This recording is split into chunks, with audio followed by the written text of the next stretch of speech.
Welcome, everybody, to the Cellcast.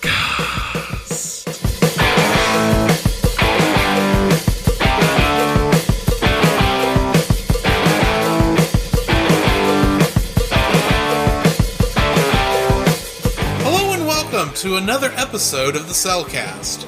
Joining me this morning is a man who thankfully has not choked on a chorizo, Jacob. Hola, ¿cómo está? Your Spanish is better than mine. A little bit.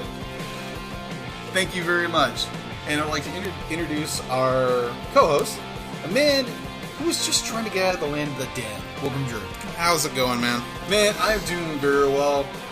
It has been a fun week. Well, I can't say it's a fun week. We're recording on Tuesday afternoon. Yes. This is coming out on Saturday. It's literally been 4 days since the episode that came out. We recorded the episode that came out this morning. Yes. Which was just a short little thing. It's not even a full episode. Yeah. Though it's as long as most people's podcasts. That is true. I'm doing good. Doing great.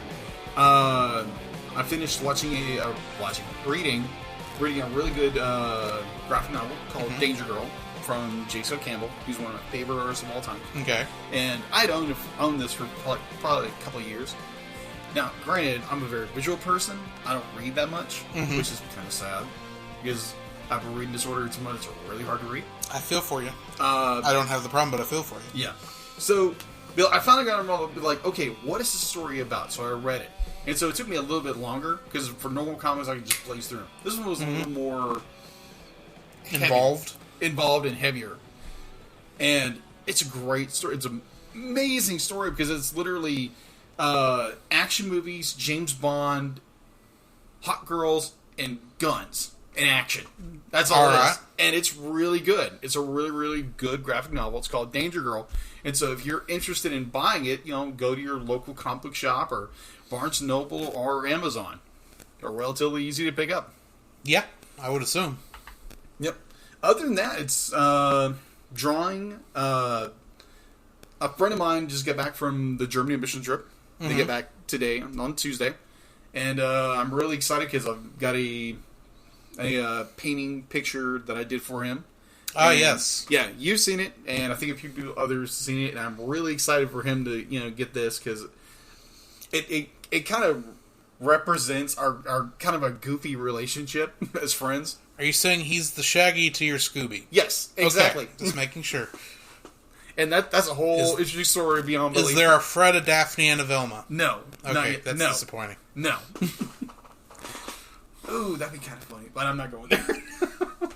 Probably not a wise idea. No, probably not.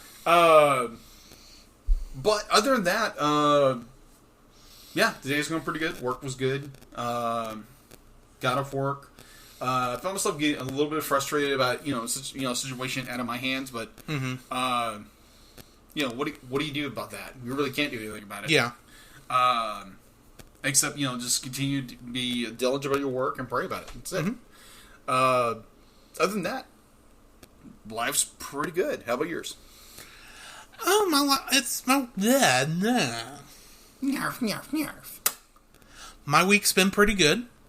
I am about a stone's throw away from beating the current MSQ of Final Fantasy XIV.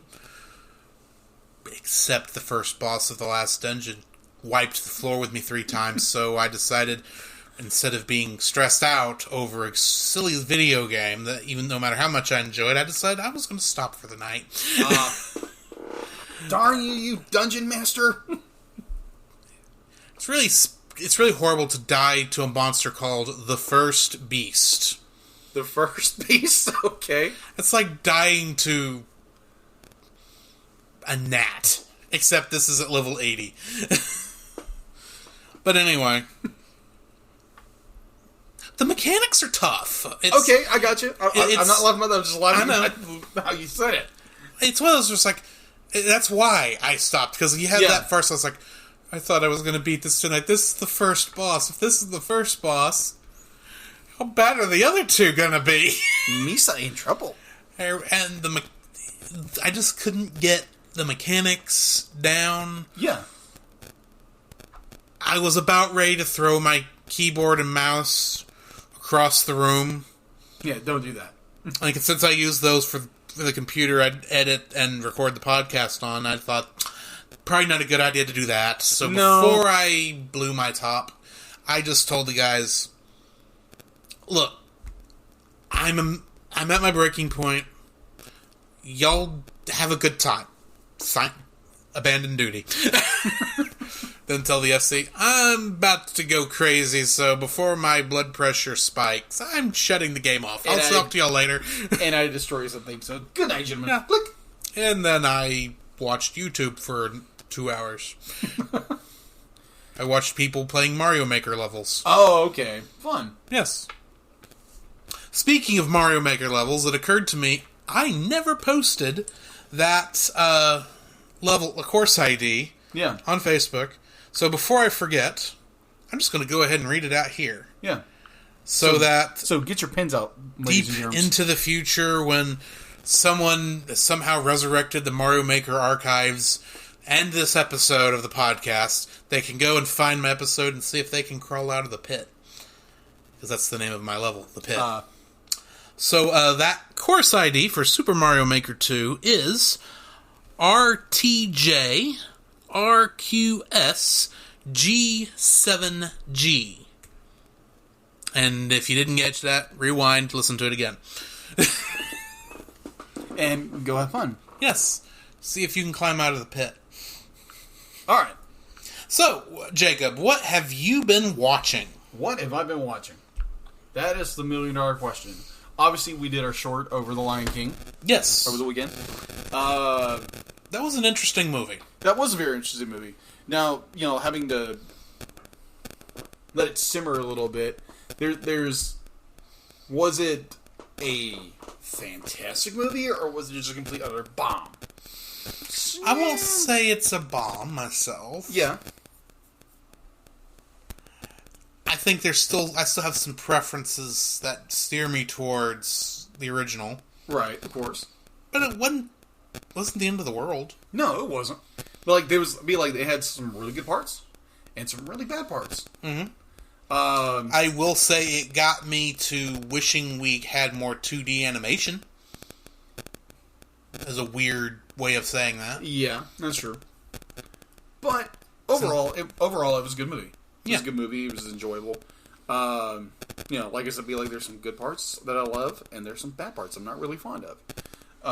So yeah, definitely go watch it. I had a friend that had been asking for the entire week, be like, should I go take my 6-7-year-old daughter to go watch it? Yes, Brian, go watch the movie. But apparently, each showing in the town he lives in was sold out, or at least the 3D version of it is. Don't go watch 3D. Go see 2D. Yeah. 3D is a bane on our existence that should never have existed. Thank you, Avatar. Well, at least Avatar filmed it correctly.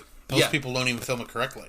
But that's a topic for another time. Yeah, that's true. What else have you been watching? Let's see. With San Diego Comic-Con had just was last week. Apparently DC what's the app called? DC Universe? Yeah, DC Universe app. Apparently the DC Universe app is they released the first trailer for Harley Quinn. I haven't watched that trailer yet, so I couldn't tell you anything about it. I did. It looked like a zany, very violent, very bloody, a lot of language, a lot of inappropriate language. I did hear that it was laden with cursing. Oh yeah, it's definitely very... The butter is... How do I say that? The butter is laid on very thick in this trailer. And so, if you're an adult fan of, DC, it might be an interesting season to watch. Ever since I don't have the DC Universe app, I might watch it someday. If you're a kid, don't watch this movie. Now, with me saying that, sometimes... I thought it was a show. It's a show. You said movie. Well, my apologies. Anyway. Show. I just don't want anyone to be confused. Yeah, that's good. Also, there was this little short that I saw. Apparently, it's getting traction. Mm-hmm. and how short this short is, it's just uncanny how big of a buzz this is getting. It's called Negative Space. It's a short claymation and claymation short, which is about 40 seconds. Mm-hmm. And what 40 seconds we get of it is like, wow, this is gorgeous. It's beautiful. It's a beautiful little short. I definitely recommend anybody go and check it out. You can find it on YouTube, or correction, they put it on Facebook of all places. But you can find it on, it's a weird place to put it. But other than that, like, I think it's the only thing I've really seen, this week and the past week. How about you? Well, along with our co-viewing of Lion King and the Star Trek Picard trailer, which is not animated, but I still watched it and thought, yeah, he nerded out. Yeah, just a little. Yeah, I saw that and I was like, okay, that's cool. Okay, I get who that is. Whereas I'm back in my mind, I'm thinking like Drew is losing his ever living mind, because every 5 seconds, like, they're going there. You might want to re-say that because you coughed. Yeah, they're going there. I'm still expecting to find out the bulldog that he has in the picture on the poster is going to be named number 1. So when he lets the dog out, he can set to take care of its business. He can tell it to engage. Or, no, better yet.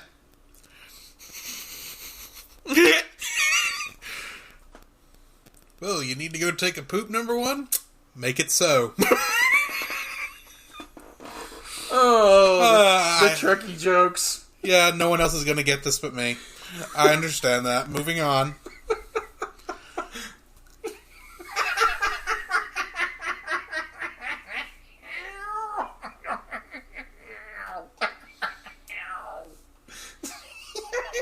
Breathe, Jacob. Breathe.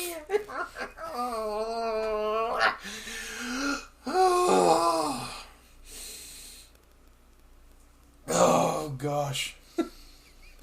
Breathe, Jacob. Breathe. I'm breathing. Other than that, the only other... I have not had much chance to watch much of anything this week, unfortunately. However, this last Sunday, our mutual friend, Chase... Oh, yeah! Forced us to watch Copcraft. Yeah. And it was just the first episode. Yeah. And it was very, very good. I agree. And I left that not thinking, I can't wait for the English dub version to come out so I can properly enjoy this. And I know dub haters are gonna say it's not as good as the original. I still want to see it where I don't have to think too. That saying "don't have to think too hard" is not what I'm trying to get at. Where I can focus on the story, on what's going on screen, and not have to keep splitting my attention. Right. But I kept thinking, I can't wait for that. And then the next day, I happened to be on the Funimation app looking for something to watch. So they had the first episode out on dub. I didn't watch it yet. Oh, okay. But I was like, oh, that was faster than I thought. So yeah, I enjoyed the animation on that was amazing. Yeah. It's a little, at least in the subtitled version, the language is a little rough, which makes sense. Yeah. I'm assuming the dub is the same. English dub is the same. But it looks good. I'm looking forward to actually getting a chance to watch it. Okay.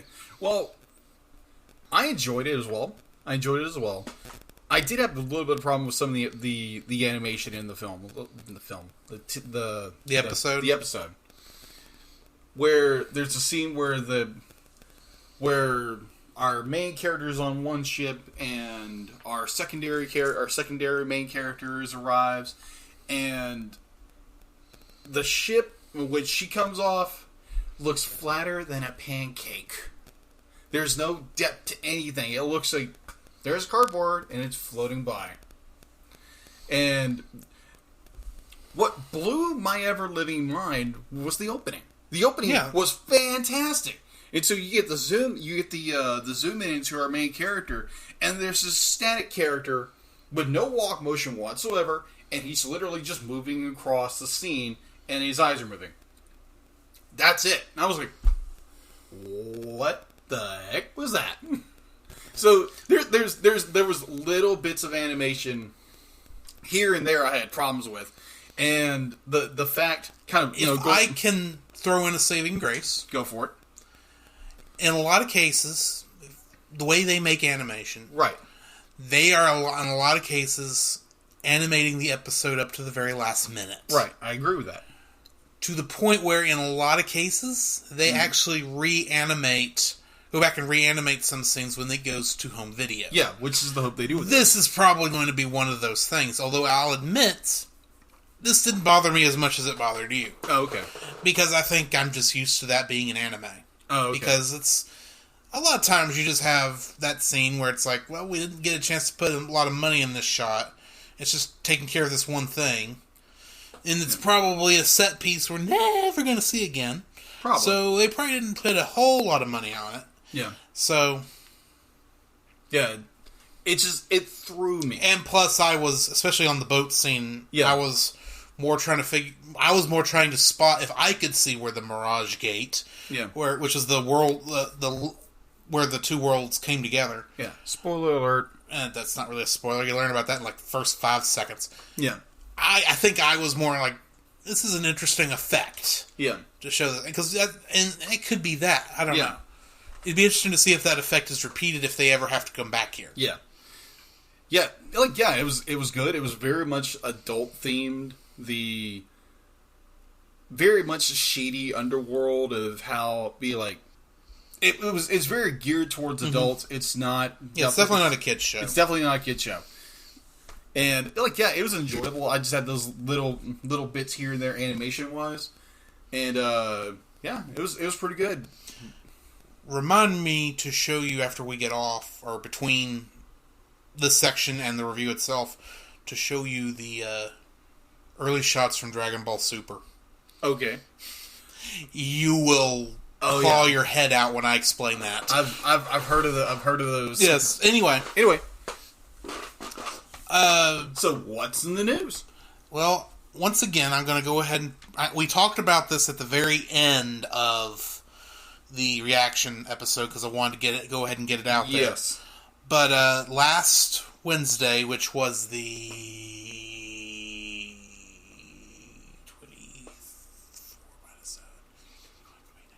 17th. Yes. July 17th. July 17th. July 17th. An animation studio in Japan called Kyoto Animation was the victim of an arson attack. The last time I looked at it, and I got most of my news from Anime News Network, the last I heard there was 36 fatalities, a lot of injuries, which includes the suspected arsonist. And Kyoto Animation is one of the few, if not the only, animation studio that focuses on hiring women. Yeah. For their productions. Yes. It is sad that this has happened. Yes, I agree. For those who are wondering what they've done,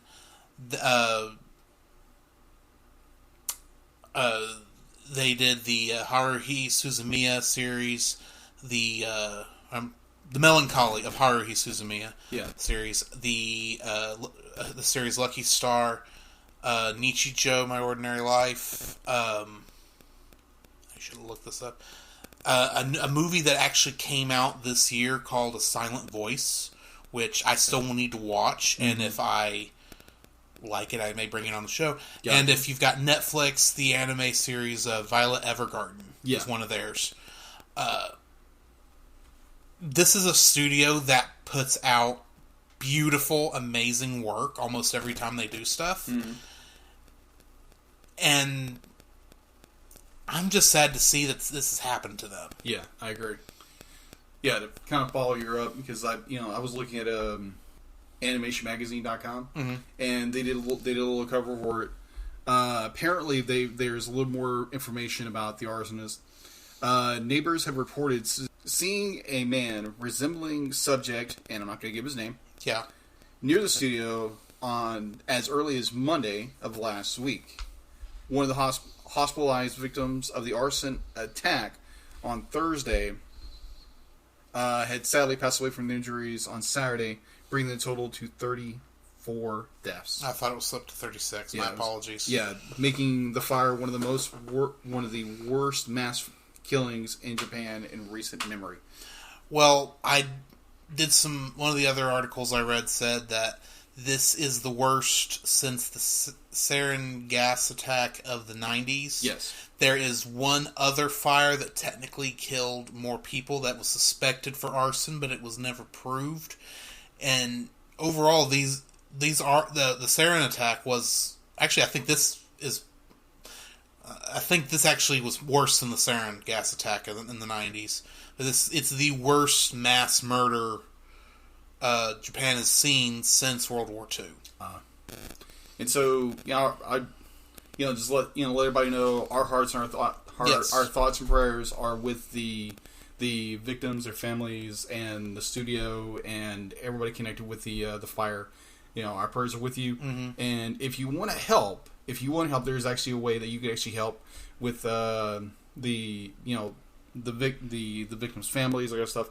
Apparently, there's a GoFundMe account with Sentai Filmworks. Yes, yeah, I read they had put one up. Yeah, with Sentai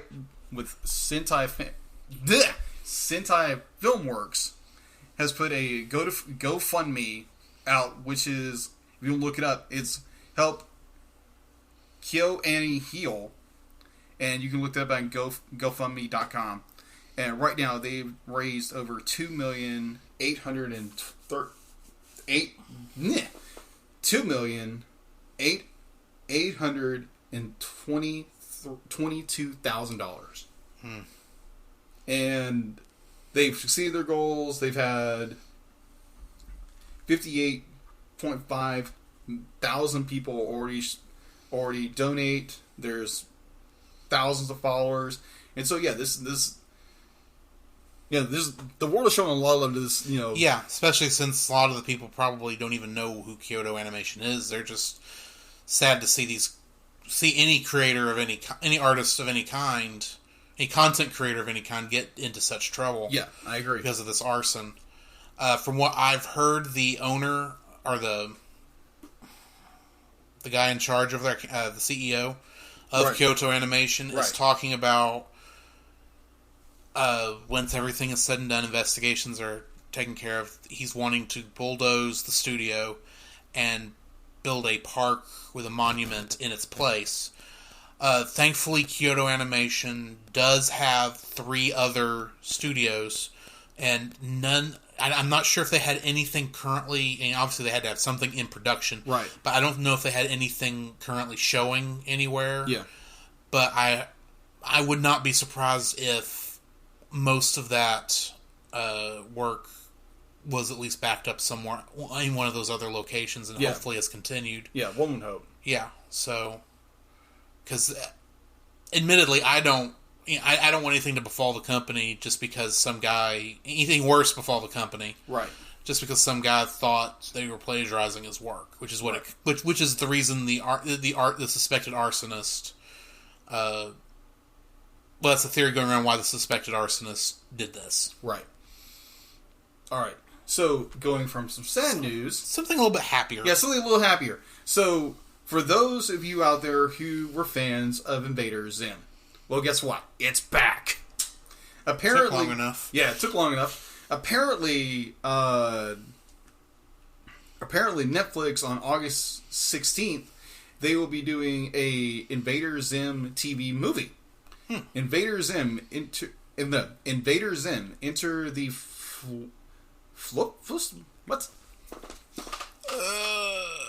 Where is it? Florpus. Florpus. Enter the Florpus. Enter the Florpus. It's been a long time since I've watched Invader Zim, so I don't know if the Florpus is something that came up before. Okay. But Invader Zim, that does sound like a name that would be in that show. Right. Yeah. Now, granted, I only saw like a little bit of Invader Zim when it came out. I've seen a couple episodes. It was funny, a little bit crude, but funny. It wasn't any worse than Ren and Stimpy. Oh, no, of course not. Other than that, there is, this one coming off the top of my head. There's a Steven Universe movie coming out on Cartoon Network. Just letting people know. And I would say probably one of the most interesting piece of news out there. It's not really animated per se. But apparently, Avengers Endgame has snatched the world record from Avatar. Yeah, it just took re-releasing the movie all across the world again to get it up that extra little bit. Right. Don't get me wrong. I love Avengers Endgame. Yeah. I want to see it beat Dances with Smurfs. Right. It's too sad they had to resort to this tactic in order to pull it off. Right. So right now the movie has been boosted to 2.79 billion globally. And so to give that a little more perspective, give me a moment. All right. So with Endgame currently standing at 2.79 billion globally, here's what the rank looks like right now. With Avengers Endgame, Avatar right behind it. Titanic, go figure, because it's James Cameron. Yeah. Star Wars The Force Awakens. Avengers Infinity War, Jurassic World, The Avengers, Furious 7, Avengers, Age of Ultron, and Black Panther. There's a lot of Disney on that. Yes, there's a... Well, yeah... Most of the list is now Disney. Yeah. Including Avatar. Including Avatar, except for The Lost World. I mean... Jurassic World. Jurassic World, thank you. Yeah. I thought that was very interesting. Yeah, that's very interesting. So, shall we get into our review of Coco, speaking of Disney? Yeah. Yeah. So, this was my third viewing of the film. The first time I watched it was in theaters. Yeah. The second time I watched it was right after I got the Blu-ray. And the third time was now. So, I'm not going to say this was my favorite movie of... Was it last year or 2 years ago? I think it was 2 years ago. I don't think this one came out last year. No, it came out in 2017. Yeah, so 2 years ago. This I'm not going to say this was my favorite movie of 2017, but I still very much enjoy this movie. Yeah. However, I do believe this was your first viewing. Yes, this was my first viewing. So what are your gut reactions from your first viewing? Oh. Tug at your heartstrings the entire time. So, and of course, people, spoiler alerts. Yes.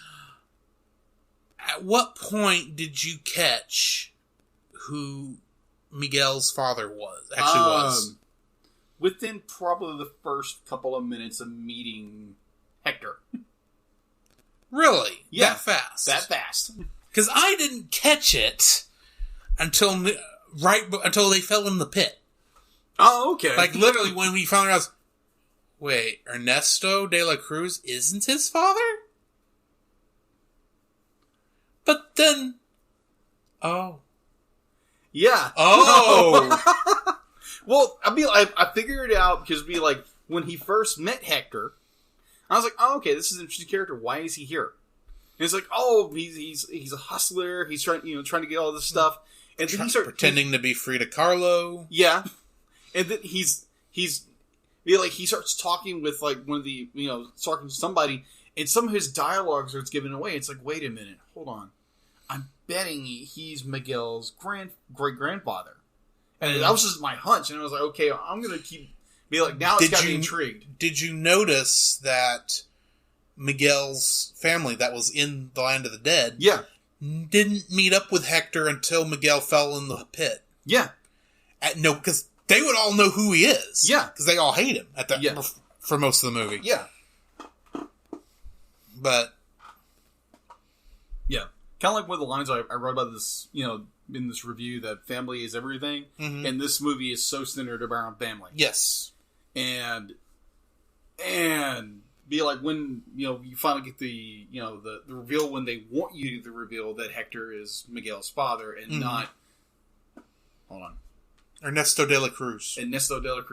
Which I enjoyed his character, but I was like, wait, he's not the grandfather. He's not the great-grandfather. Especially since... you go when Miguel finally catches up with Ernesto, he goes, "I have a grandson."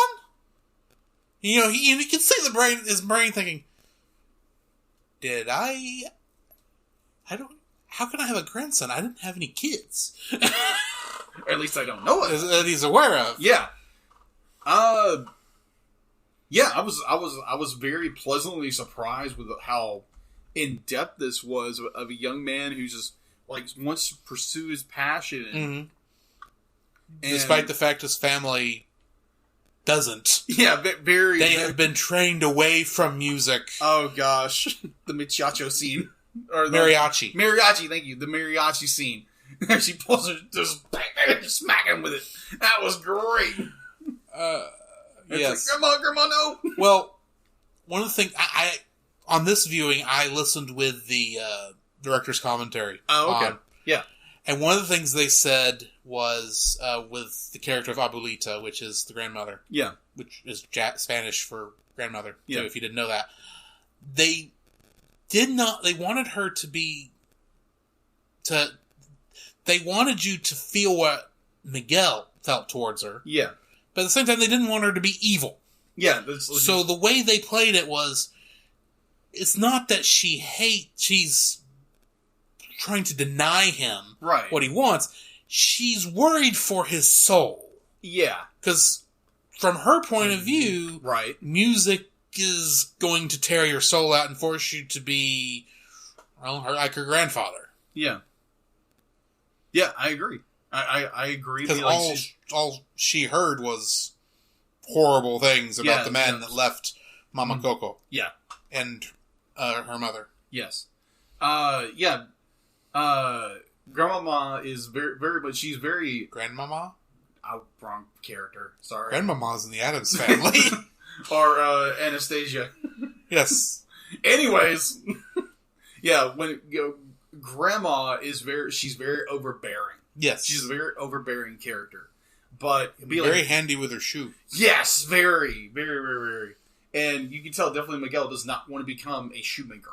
Yes. He's totally against his way of thinking. Yeah, definitely against his character. Mm-hmm. And I love that he has this passion for music and watching the Ernesto, watching Ernesto on recorded VHSs in the attic of the house where no one can hear him except Diego. And the thing is, or Dante, yeah. And the thing is, if you noticed, he technically has his own ofrenda just for Ernesto. Yeah. In the beginning of that movie. I saw that, and I was like, oh, okay. Okay. Now, I'm going to admit, as a white guy, an American through and through, knows very little about Spanish culture. Yeah. I have no idea how accurate this is to the actual Day of the Dead celebration. I know they studied a lot of it. Yeah. But I also know they took a lot of liberties, because... well, I know the fluorescent animals that you see all through. I can't remember what they're called. Those aren't... While they sell the figures, like you see at the very beginning of the movie, those don't exist in the actual Day of the Dead celebration. They're just sold at the same time. Possibly. Around the same time. That's what I remember hearing. Okay. So, yeah. You're not going to have a dog and cat magically turn into fluorescent spirit animals. Yes. Yeah. Oh, yeah. Those, this movie is so jam-packed full of just amazing moments. Yes. Not to mention, this has some of the most amazing lighting Oh yeah, I agree. Almost any animated thing I've ever seen. Yes. Oh, and the scene that got me the most was like when Hector is he's starting to disappear because if no one remembers you, you're going to fade into nothingness. Yes.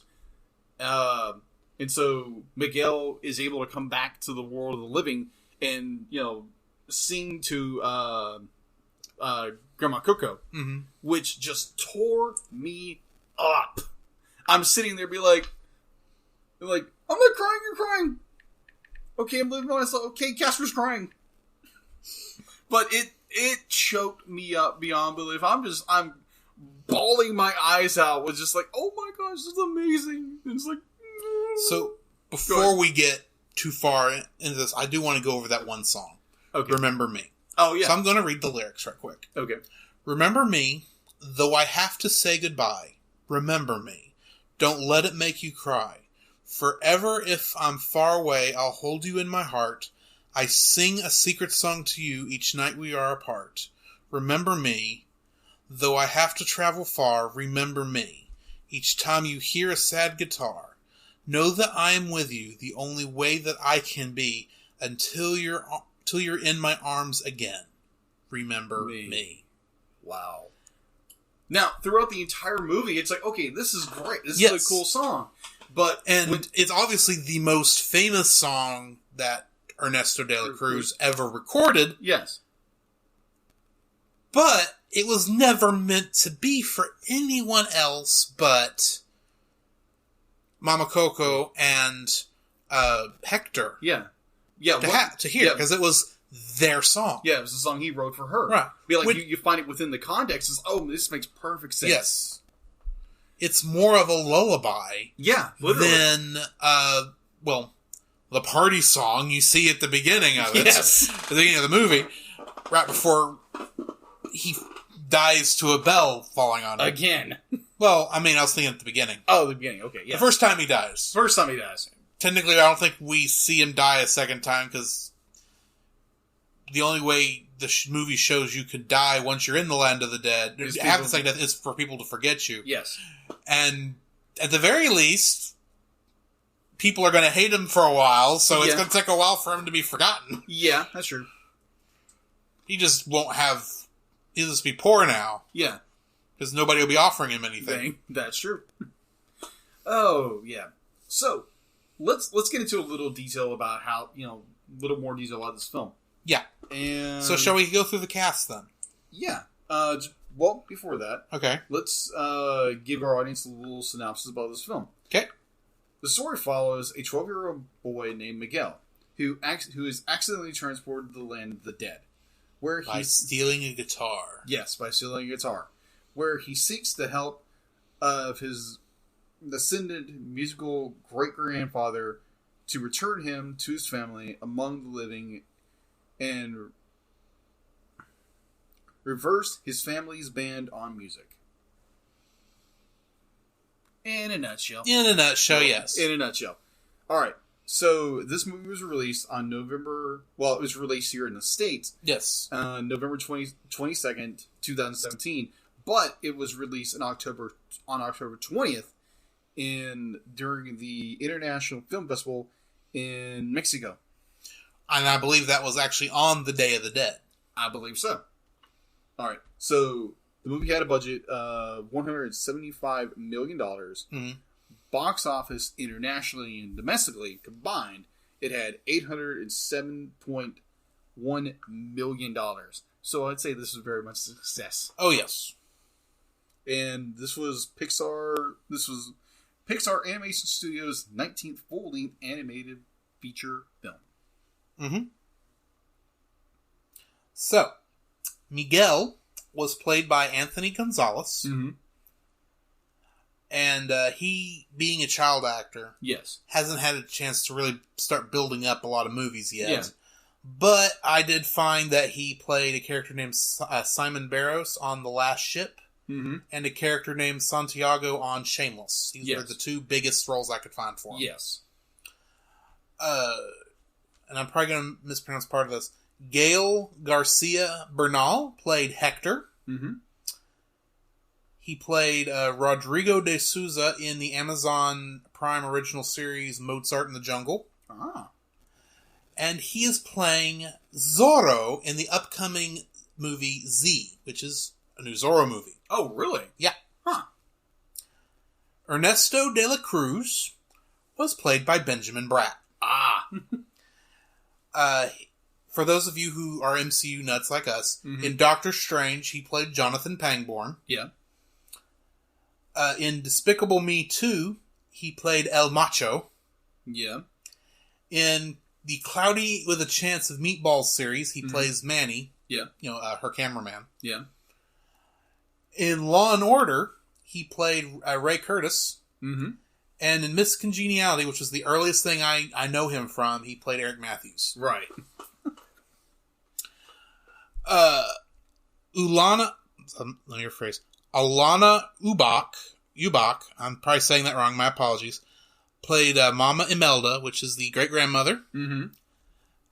The main thing I saw that I recognized was she plays El Tigre in The Adventures of El Tigre, The Adventures of Manny Rivera, which was a show on Cartoon Network for a long time. Huh. Okay.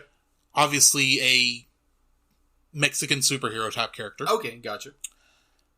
And if you remember a little show from when we were kids that played on ABC, it was a science education show called Beekman's World. Oh, yeah. She played Josie. Oh, one of the assistants. Oh, okay. Now I'm seeing it. I'm seeing it. Okay. And if you like the Legally Blonde series, she plays Serena. Okay. Hmm. Abuelita was played by Renee Victor. Mm-hmm. If you've seen the show Weeds, which I have not, she played Lupita. Okay. But the thing she had the most credits for was in the old Addams Family cartoon from the 90s, where she played a lot of additional voices. Okay. I had to put that on there because I know you loved that show as a kid. Somewhat. I remember it very fondly. Yes. Papa was played by Jamie Camille. Mm-hmm. He played Globgar in Star vs. the Forces of Evil, which is a Disney Channel show. Mm-hmm. And in the 2018 DuckTales show, he is Don Carnage. Woo. Yes. Alfonso Arau played Papa Julio. And if you've ever seen the movie The Three Amigos, he plays El Guapo. Okay. The main villain. Oh, okay. Of that one. Gotcha. Herbert Siguenza. Probably saying that wrong.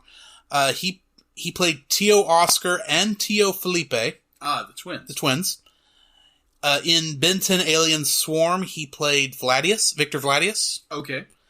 And in the TV show Chuck, he played a scared revolutionary. Okay. Sometimes I just see these weird names. It's like, well, I've got to mention this because this is funny. Playing the clerk that told them about how to get him back to the day of back. That was played by Gabriel Iglesias, a.k.a. Fluffy. He is a comedian. Yes, and hysterical. Yes. He also played in the movie Ferdinand. He played Quattro. Mm-hmm.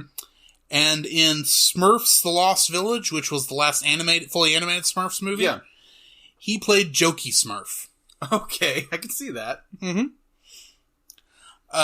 Lombardo Boyar played both the mariachi and Gustavo. Got it. Gustavo was the guy in Frida Kahlo's studio during the rehearsal scene. That told them about the how to get up to his place. And while they were not intended to be related, they pretty much said those two characters are related. Gotcha. Mama Coco was played by Ana Ofelia Murguia. She played Nana Garcia in Mozart in the Jungle. Okay. But from what I can tell, she is a veteran of Mexican cinema. So she had a lot, and I mean a lot, movies that are credits for Hispanic shows. Okay. I don't know well enough to say how important they are, but I got you. She is definitely a veteran of Mexican cinema. Got it. The actress playing Frida Kahlo was Natalia Cordova Buckley, and I mainly know her as Yo-Yo Rodriguez in Marvel's Agents of S.H.I.E.L.D. Ah, gotcha. One of my favorite characters in that show. Gotcha. Edward James Olmos played Chicharon, which is the guy from the middle of the movie that they got the guitar from before he faced his second death. Oh yeah, that was a heart-wrenching scene. Along with playing Yo-Yo's boyfriend or husband in Agents of S.H.I.E.L.D. Okay. He was also Gaff in both in the Blade Runner series, both in the original and in the new one. Oh, really? Yep. And he is Admiral Adama in the Battlestar Galactica remake. That's where I recognize him from. Mm-hmm. And then poor Celine Luna played Tia Rosita. And I say poor because she didn't have many roles that I found on there. Yeah. But I had to mention this one odd one. She played a cannibal in Can I Be Your Bratwurst, Please? Okay, then. I didn't see anything that was big that I think most people recognize, but I saw that name and it's like, I can't not bring that up. Nom, nom, nom, nom, yes. bratwurst. And for those of you who, like me, have no idea who Frida Kahlo is, she is actually a very famous Mexican painter from the 40s. And she was a communist. But anyway. Yeah, anyways. But one thing to point out is that while Frida Kahlo was not into performance art, at least while she was living... Yes. And according to the movie, she became a performance artist in The Land of the Dead. I didn't even think of that when I was like, oh, that's her. Yeah. That was a weird movie. I saw that movie, I think it was in high school or middle school. No, not middle school, but like college. I was like, oh, wow, that's interesting. Yeah. So what about our directors? Lee Unkirk and Adrian Molina were our directors. Yeah. So, Lee Unkirk directed, or was co-director on, Toy Story 2, Monsters Incorporated, Finding Nemo, Toy Story 3, along with Coco, and apparently he directed one episode of Silk Stockings. Wait, Silk Stockings? Oh, okay. It's a show. Okay. It's a television show. I remember hearing about it. I gotcha. I didn't watch it. Gotcha. Not in 1993, anyway. Gotcha. So this is his only director credit was Coco. Yeah. But he also did additional screenplay writing for Monsters University and The Good Dinosaur. Which movie I have not seen yet. That will be fixed. Eventually. I think I'm one of the few people who actually like The Good Dinosaur. I know a friend of mine also likes it, but... Gotcha. Anyway, so... let's talk about the skeletons. Okay. What about our bony friends? When you think about skeletons, your first thought is there is a horror motif. Yeah, you would think. But these are not really scary skeletons. No, they're not. The way they're drawn, they're very much they come across as friendly. Yes. Friendly and entertaining. Well, it should be, because one of the things they wanted to get across is that the Day of the Dead holiday is not like Halloween, where you're trying to be scared. It's about reconnecting with family. Yeah. So they, outside of, what was obviously a very scary moment when Dante, the dog, Miguel, realizes he's seeing walking, talking skeletons. Yes. I'm sorry, that would scare the living daylights out of pretty much anybody. Yeah. Because that must mean you're dead. Mm-hmm. Especially with the way that culture is. Yeah. I can understand. It's amazing how nice it is. How because you get after a while, to some degree, you don't even think of them as skeletons. No, you just think of them as characters. Yes. Unless they fall apart or something like that. Well, yes. Oh, they're bones or until you look close and you realize all the ladies now have no waist. Literally. They literally have to tie their dresses onto their backbone. Yeah. So it means all their dresses come down to, what, an inch diameter? Yeah, something like that.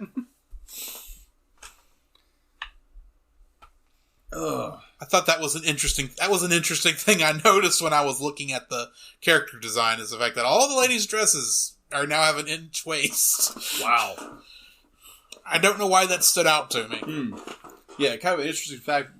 Apparently this movie is in production between 2011 and 2017. I can see that. Some of this I can see taking a while to get fleshed out. Yeah. From what they said in the director's commentary, the moments of Miguel stealing the guitar, meeting Ernesto, and there were a couple moments that were in there from the beginning, much such as those two. Yeah. But for the most part, they didn't have this movie really set in stone, per se, until, like, 2015. Yeah. As they were getting really into production. They weren't really... There were points where the thing he had to keep a hold of was the guitar. Yeah. And the idea was, at the end of the movie, Ernesto would destroy the guitar. Yeah. And the family, with all their shoemaking tools, would actually put the guitar back together and use shoelaces as strings. I thought, that's an interesting idea. It's a little too complicated. Yeah, just a bit. Yeah. So I'm glad we didn't go that route. Right. Yeah, and also apparently they had multiple people come in for the voice of Miguel. Yes. In fact, the character they started with, that back in 2012 when they started the production on the movie, the reason they wanted to use him originally, but they had to recast him because by the time they got to recording the lines to keep, his voice had changed. Yeah. So I say the first voice, the voice they were animating off of. Yeah. So literally Miguel had to match this other guy's performance. Yeah. So that the voices would match, unlike how they did the animation with everybody else. Yeah. And apparently they had the original actor come back and do... Yeah. He has a cameo role as near the end of the movie. He's the one that tells Ernesto, "You're on in 3 minutes." That's right. That's right. Also, I wanted to point out another visual cameo. Yeah. At the Sunrise Celebration, the orchestra leader, he's modeled after Michael Giacchino, the composer. Oh, yeah. I didn't think about that. Yeah. Which makes it very fitting when, after Ernesto has been outed, and he does the snap. It's like, that's deeper than I think it was intended. Yeah, just like, now even the music is turned against you. The music of the movie. I think you kind of... Yes. Made a boo-boo. Now, one of the other interesting things I found out is the actress who played Mama Imelda. Yeah. In most of the roles she's ever played, she didn't get to sing a lot. Huh. This wasn't part of her character, but she is an excellent singer. Okay. So when they told her she was going to get to sing the song, she was ecstatic. I can imagine. That she was actually going to get to sing in a production. So yeah. When you realize that the family can actually sing, but or at least the great grandmother who should hate music beyond all you else think. Since it stole her husband, and left her alone to raise a child. Mm-hmm.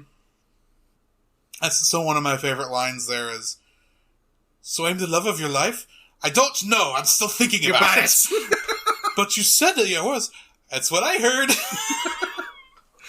It's as very much as a love-hate relationship. Yes. Once they, reconnect, it's like, I want to take a femur and beat you to death again. In many ways, I understand it from her point of view. This man left her. Mm-hmm. She doesn't know what happened to him, other than when she made it to the land of the dead, he was already there. Yeah.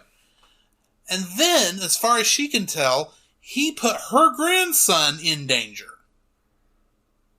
Very true. And from her point of view, it's because he somehow stole his grandfather's guitar. Because at no point does Miguel ever say Ernesto's name in front of the family either, as having been who he believed to be his grandfather. He'd say he stole his grandfather's guitar. Which technically wasn't wrong, but that's true. If he'd have thought, if he'd have said Ernesto's name, they could have writed this out a lot faster. Yeah, it was very much a confusion and just... Yeah, this movie could have been solved very early on. It's like, no! They're like, what are you talking about? No, that's not your grandfather. What are you talking about, crazy? Yeah. It's like, we don't even like that guy. I knew him. He did sing with your father, and if it wasn't for that person, maybe your father would still be here, but it's still your father's fault. Yeah. Or your grandfather's fault. So you know the orange flowers that are sprinkled throughout this entire film? Yes. They're somehow magic flowers. Yeah. They're not a magic flower from a certain Disney film. Right. Yeah, they don't make you, unaged, but this kind of just guides the dead. Yes. It is the flowers they use in the actual celebration, is my understanding. Yes. Yeah, apparently... I don't remember what they're called. Yeah, they are called Aztec Marigold. Okay. Yeah, Marigold. Marigold, yeah. Aztec Marigold flowers. And these flowers use traditional of Day of Dead celebration in Mexico to guide the deceased to the living. Mm-hmm. In the living world. But yeah, how these things are animated, I don't know, how they never say how many flowers are actually in the movie, but it's got to be a ton. Yeah. A metric ton. Yes, especially just with the bridges between the land of the dead and the land of the living. Oh, that scene in itself is beautiful. Yes. Definitely when Hector tries to cross the bridge. Oh, yes. He literally starts sinking into the bridge. Yes. That's why I used that scene for our teaser last week for this movie. Because I thought it was funny. Yeah. Anyway. But yeah, I loved how those flowers, even when they weren't being imbued with the blessing, always seemed to glow. Yes. As if there was something otherworldly about these flowers. Now, admittedly, I have not seen the actual flowers. Yeah. In real life, so I don't know if maybe they have that quality to them already. Yeah, they're orange. Yeah, I know they're orange, but these seemed like it have an otherworldly glow to them, at least in my mind. Yeah. Especially once you get to the Land of the Dead, where everything's got an otherworldly glow to it. Yeah. Very neon look to it. Well, I think most of the Land of the Dead is very much neon and all that, just very bright. Just thankfully they're not strobing.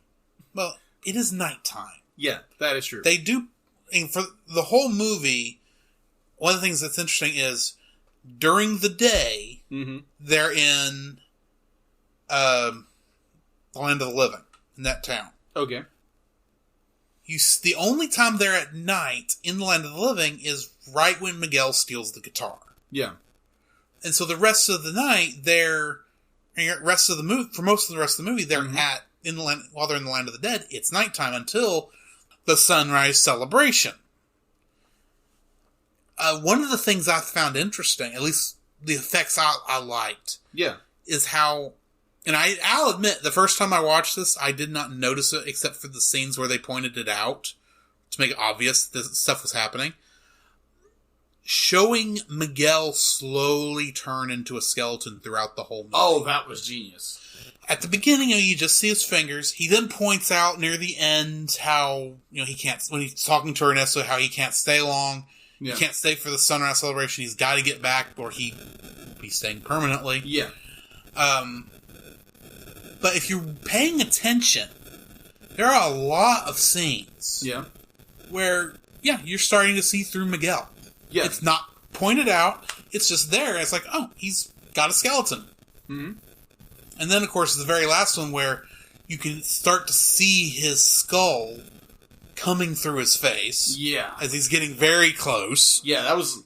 You know, it started to get a little tense there. It's like, okay, you gotta get out of here, kid. It's like, oh man, it sucks that you're not going to be able to get his picture back on the ofrenda. But we got to get you back because you're more important than he is. Yeah. And that's kind of the feeling you get from even them. From the family. It's like, yeah, we want to save him, but it's more important you get back. Right. And so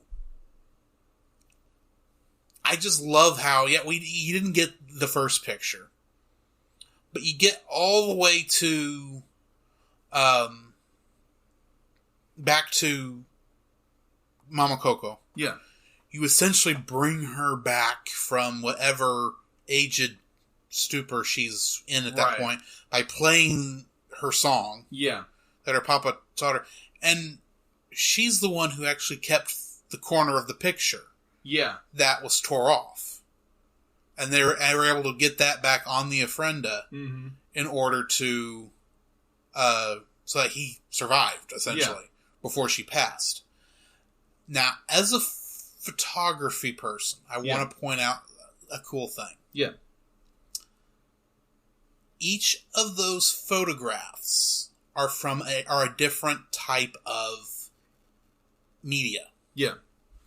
The one of Mama Imelda, Little Coco, and Hector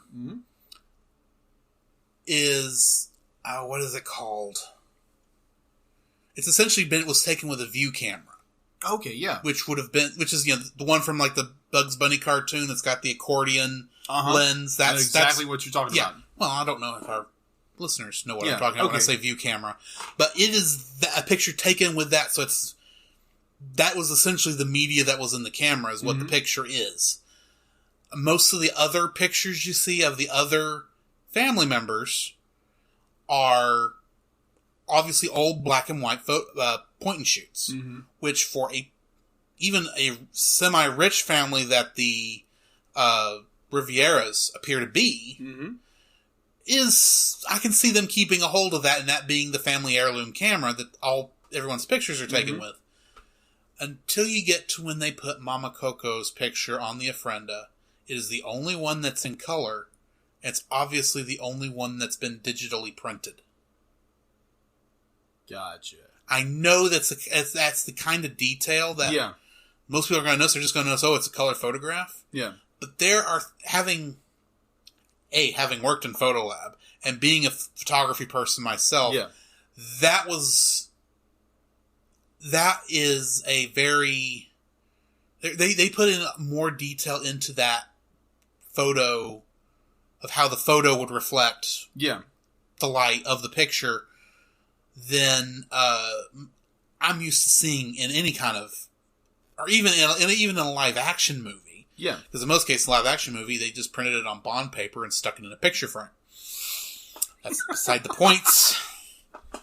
Or they've superimposed it at a later date, and it's obviously... It doesn't look right, because it's obviously a digital picture superimposed, and it's not printed on the paper. That picture of Mama Coco at the end is painted. Not painted, looks like it was printed. Wow. At least to my eyes. Okay, I didn't see that. Maybe I was wiping my own tears away from my eyes. Maybe so. I'll admit, this is something I noticed on this viewing. Yeah. And I was kind of laying in front of my television about as far away from the television as I was from you. Okay. So obviously I did not notice this when I was in the theater. Okay, gotcha. So maybe it's just because I was that close and I could see a little bit more of the detail on my 1080p screen. Yeah, I wish I had 4K, but I can't afford 4K, and this is not a 4K rip of the movie I have anyway. I gotcha. So that was just one of those little details that I really liked. I gotcha. Now, I do have one question before I let you have the mic back. Gotcha. Did you stay until the end of the movie? Yes. After the credits? Yes. So you saw the digital ofrenda that Pixar put up of all the people that were influences in their lives? Yes. Including, if you're looking in certain places, Steve Jobs and Walt Disney have pictures in that. I did recognize that. I did recognize that. That was good. Yeah. I just thought I didn't realize it was coming when I first saw the movie in theaters. I always now stay till credits because Marvel has trained me to do so. Yeah. Even though I know half the time nothing's going to happen. Right. But that moment actually choked me up more than I think most of the rest of the movie. Really? I don't know why. Maybe it's just because it was pictures of real people. Yeah. And I knew every single one of the people in those pictures had passed. Yeah. And I knew the sentimentality that went into putting those pictures in a medium that is not going away. Yeah. It's semi-permanent as long as computers are going to be around and the movie file is kept up to date and they re-release this. That's knowing what the movie was showing with the Ofrenda, that was essentially a digital Ofrenda, kind of, I don't know, it choked me up a little bit. I gotcha. That's good. Be like, I watched it and I was like, wow, that's really good. And it's like, oh my, okay. There's a lot of people in. Yeah, there's a lot of people in there, and there are people I understand why they're in there. Yeah, a lot of them are the animators or the people who work at Pixar. It's specifically people, their family members. Yeah, but they also put in people like Walt Disney and Steve Jobs, the people who were instrumental in forming Walt Disney, and people instrumental in forming Pixar. Gotcha. Because let's face it, they're never going to put Lasseter up there since he shot himself in the foot.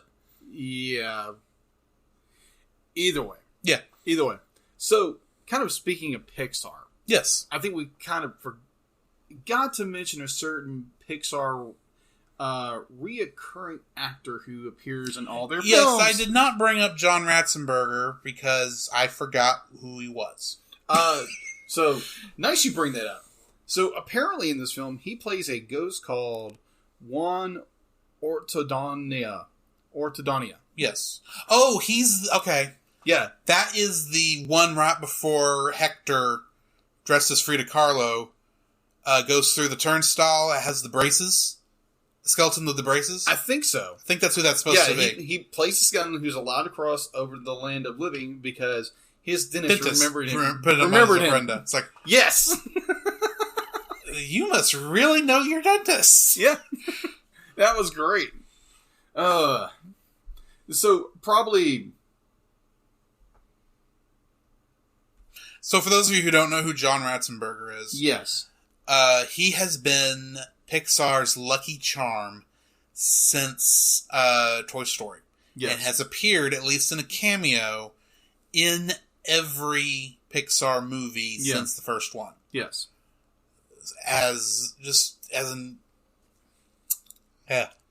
He, of course, played Ham, the piggy bank, in all four Toy Stories. Uh-huh. He played the Underminer in both Incredibles movies. Yes. Lots of different characters. I can't think of all of them. But where he got famous was on the television show Cheers, where he played Cliff Clavin. Yes. Mm-hmm. Love me some Cliff. Oh yeah, he's Lightning Queen's travel trailer in travel rig in Cars. Mm-hmm. To the point where they even have a joke about, they started doing in the end credits. They have a lot of jokes about them remaking Pixar movies but with cars. So it's like Toy Car Story. Yeah. And they're all at the drive-in watching the movies. Yes. And he starts commenting how all these characters are essentially the same actor that they keep reusing. And of course, they're all his characters he's commenting on. Yes. We'll have to get to Cars eventually, even though it's not my favorite franchise. Ratzenberger. Oh my gosh. But yeah. And then we cannot leave without talking about Dante. Dante, yes. I could not find who played him. We'll just assume it's Frank Welker. Yeah. It's like, well, actually, I don't think... Welker, if you did congrats. Oh, to be honest, I don't think we actually heard Dante even bark or yip. Yeah, we did. It was very subtle. Yeah, very, very, like, we heard him whine a lot. Yeah, whine.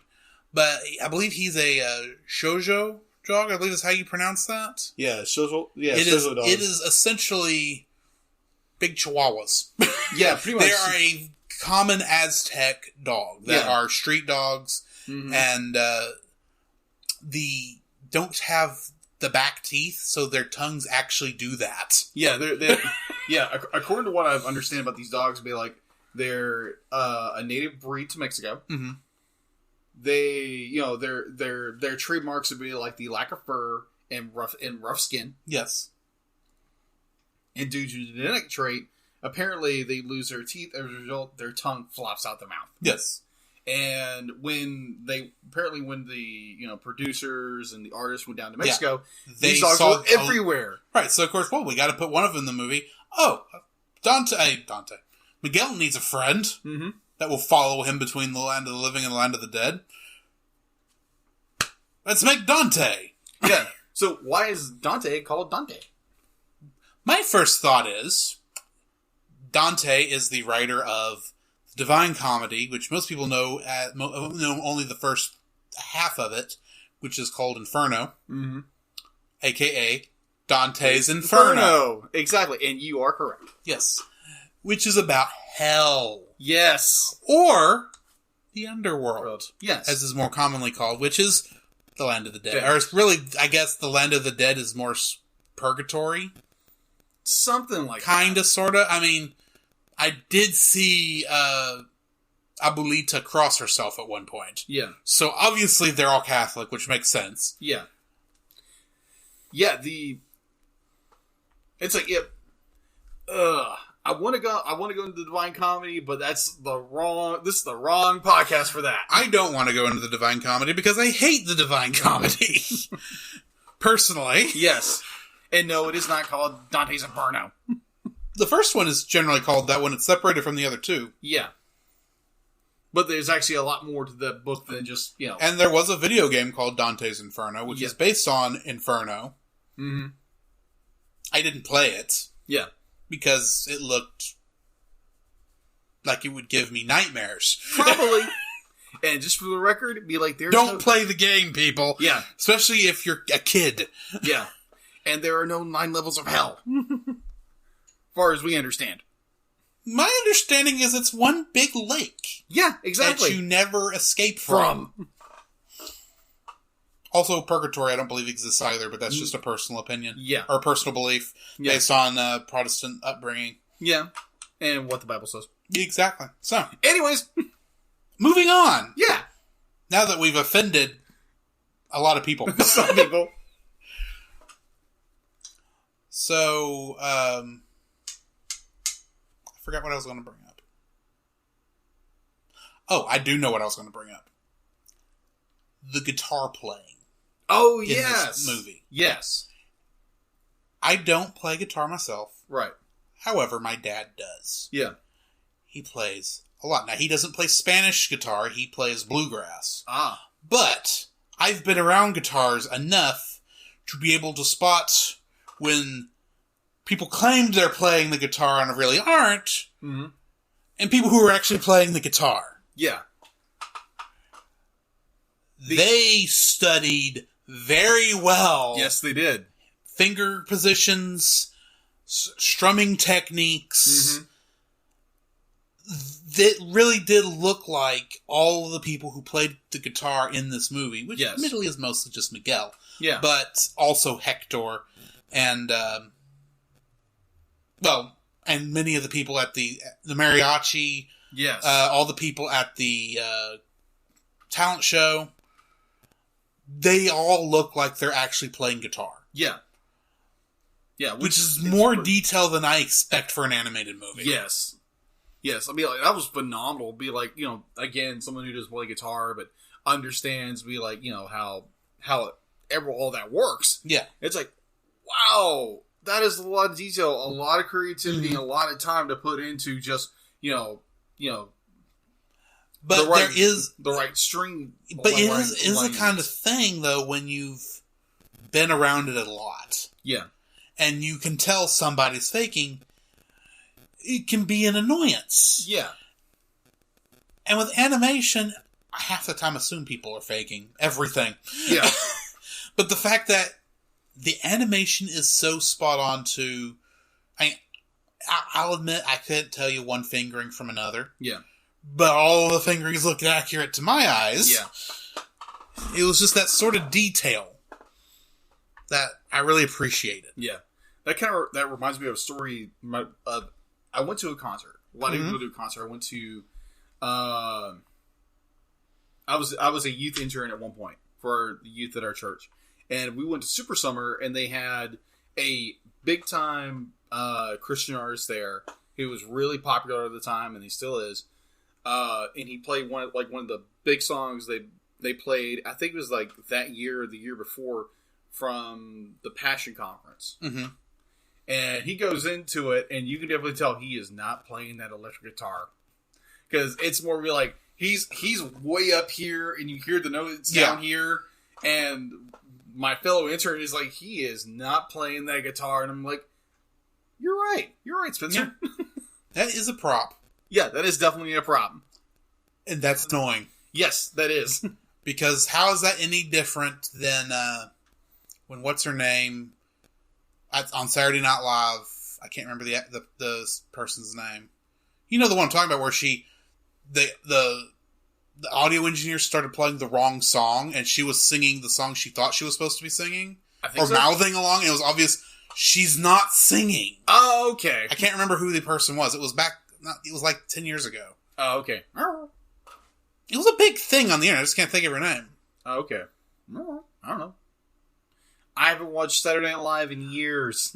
I wasn't watching it, but it was everyone was talking about it. Oh, okay. I'll look it up right quick. I'll probably say the person's name and you'll know what I'm talking about. Amy Shooter? No. This was supposedly the musical guest. Oh, okay. Ashley Simpson. Oh, yeah, I remember that! Yeah. Ashley Simpson got caught lip-syncing on Saturday Night Live. Yeah. And it pretty much ruined her career. Yeah. Considering I don't even know what Ashley Simpson ever sang, but that's beside the point. Yeah. Well, also, they've also caught Beyonce Knowles lip-syncing a lot. Yes, but she was still allowed to be Nala. Yeah. But... And apparently, when I was looking that up, our future Ariel was caught lip-syncing. Oh, really? On SNL. Oh, wow. Well, I can understand, because... Or they think she was lip-syncing. Oh, okay. Well, more recently, Garth Brooks was caught lip-syncing at one of the performances. And I'll give Garth Brooks a little bit of a slide, because he's put in his due. He can't... I mean, when you've been around that long and singing... I would expect your voice to be almost hoarse all the time.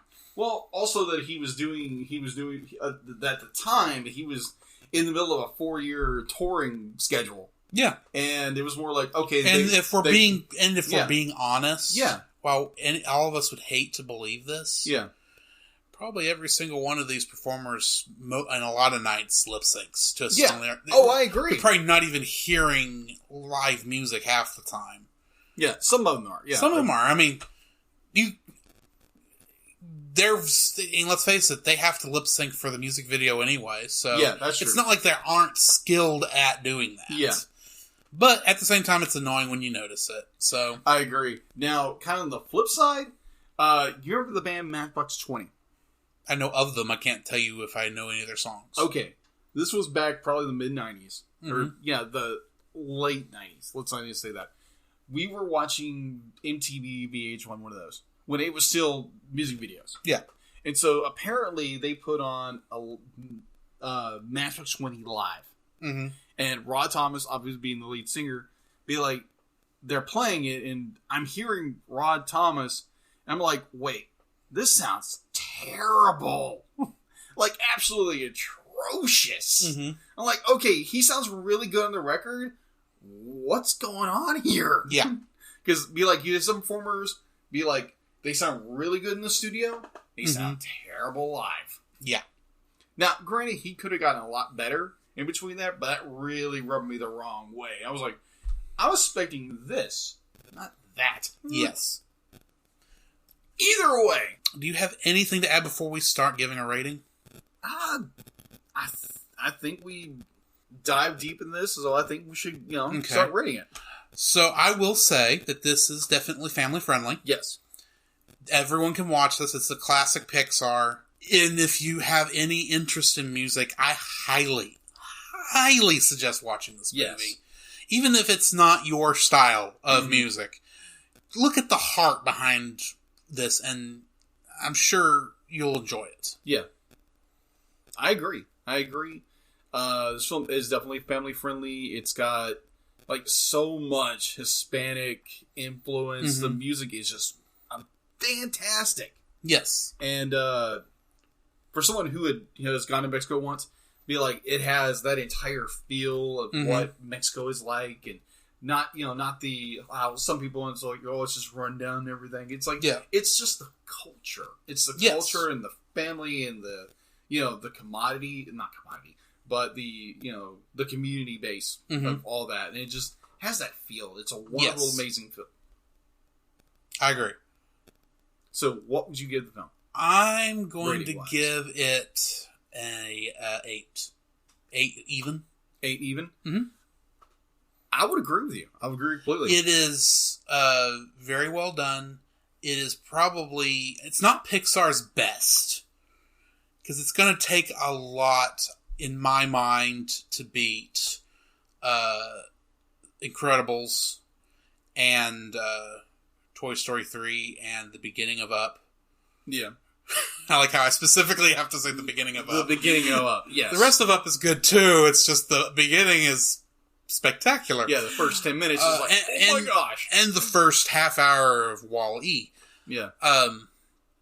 But it is still one of their best one of their good ones. It was one of the best movies I saw of 2017. Even if I don't consider it the best movie I saw in 2017. I'm not just talking about animated. I'm talking top to bottom. One of the best. So yeah. Well, what are your thoughts on that? On your rating? What is your rating, and what are your thoughts? My on rating is going to be an 8. It's a solid 8. Amazing film. Technical, animation, character, story. It's all top notch. It's definitely one of those very power hitting Disney Pixar films, and I thoroughly enjoyed it. I really wish I would have saw it in theaters, but yes, you live and learn. Indeed, and you enjoy it on Blu-ray. So also indeed. So that brings us to the end of another episode of the Cellcast. Yes. Now, for the first time in 4 weeks, or forever. Well, 2 months from our point of view. Yes. We are finally able to roll on a new movie. Now, in doing some research and getting ready for this episode, it came to my attention that Digimon the movie has been on the list. If not 6 times, it's very close. It is the oldest one on our list currently. I gotcha. So I went ahead and decided to go ahead and have Digimon the movie expand into 4. So we will not be adding a new movie to the list this week. However, we do need to roll on what's already on the list. So, okay. So sitting at number 1... Digivault? Possibly. Sitting at number 1, we have Prince of Egypt. Yes. Number 2 is Spider-Man Enter the Spider-Verse. Number 3 is The Little Mermaid. Uh-huh. Number 4 and 5 is Digimon the movie. Mm-hmm. And sitting at number 6 is Lupin the Third, The Castle of Cagliostro. Lupin the Third. Since Coco was my movie. All right. You will get to roll. Thank you.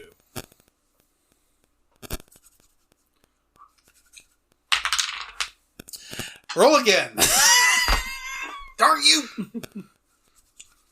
Has to stay on the table. 4! Digimon the movie. This is also the 3rd time we've rolled 4.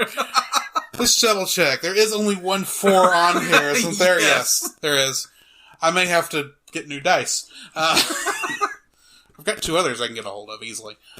So, that means next week we will be recording Digimon Digital Monsters. The movie. And we'll find out if indeed Digimon truly are the champions. So, where can they find you, Jacob? You can find me on Facebook, Jacob B. Heron, and also you can follow me, including on Facebook, Jacob's Daily Art Corner, where I draw and doodle and sketch and just do all kinds of movie art drawings. So if you like art and like watching artists progress into something beyond what they were before, come check me out. All right. Where can they find you, Drew? They can find me also on Facebook under Drew Dodgen. Also, look for my Facebook page, Drew's Photo Bin, to see pictures I have taken. I am probably going to get out this weekend. In other words, while you are listening to this, hopefully, and take some more pictures, as I have not added any since I did that. And I'm starting to feel the photographer's bug biting. Gotcha. Look forward to that.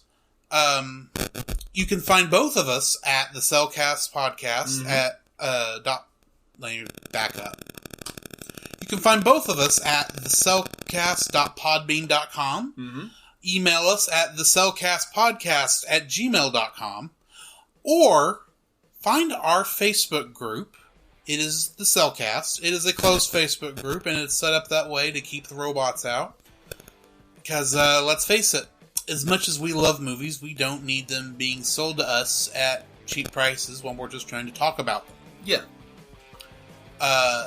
Keep in mind, every time we say the word The Cellcast, that is with a single L. So, you can also find us on Apple Podcasts, Stitcher, and Google Play. Why is it Google Play is always the one that leaves my mind? Once we actually write a script for this, well, hopefully remember it more often. Yeah. Also, probably within the next week or so, I'm going to be doing some more updating to the website. Okay. So that you can actually subscribe to us from the website on the podcast app of your choice. Awesome. Once I remember how to do that. So, or at least find a link to it. Yes. In the meantime, this has been Drew. This is Jacob. And we will catch you in the next frame. Reggie, where are we? Like Scooby-Doo in the Land of the Dead. Really? Yes. Really? Right! Like Run, Scoob, run!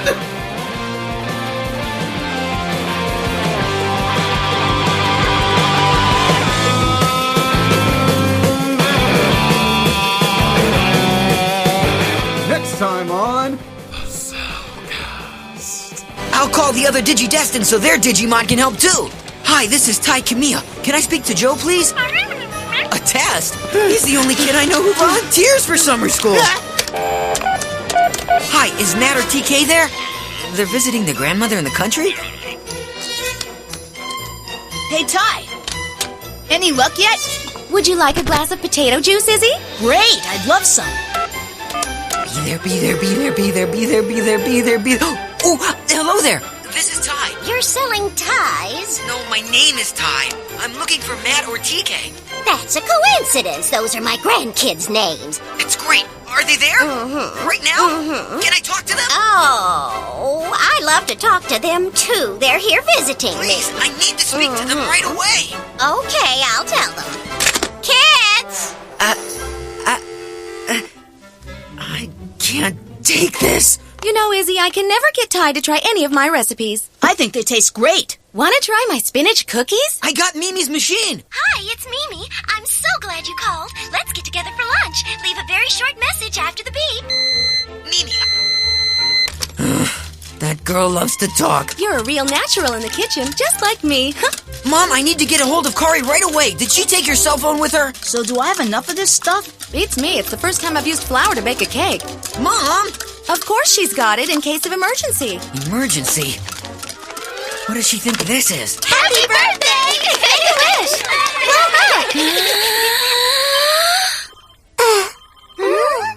Call them back. I can't come home. You don't understand. The magician's coming over later, and I already volunteered to be sawed in half. Whatever. Just tell the half with feet to run home soon. Hey, Izzy! Huh? I can't get anybody on the phone. I want you to call Sora for me. But you and she are really good friends. It makes more sense for you to call. Just do it! Ah! Are more friends coming over? I'll make 3-bean salad. Nobody's coming over, Mom. Oh, that's all right. I only have 2 beans anyway. I'm sorry Sora's not home, but I'll tell her to call Ty's house as soon as she gets back. Oh, hold on. She just walked in. I'll put her right on. Sora, I think Ty wants to speak to you. I'm not home. But I already told him you're here. Then make something up. I don't care what you tell him. But Sora, I'm sorry, but you have the wrong number. Goodbye.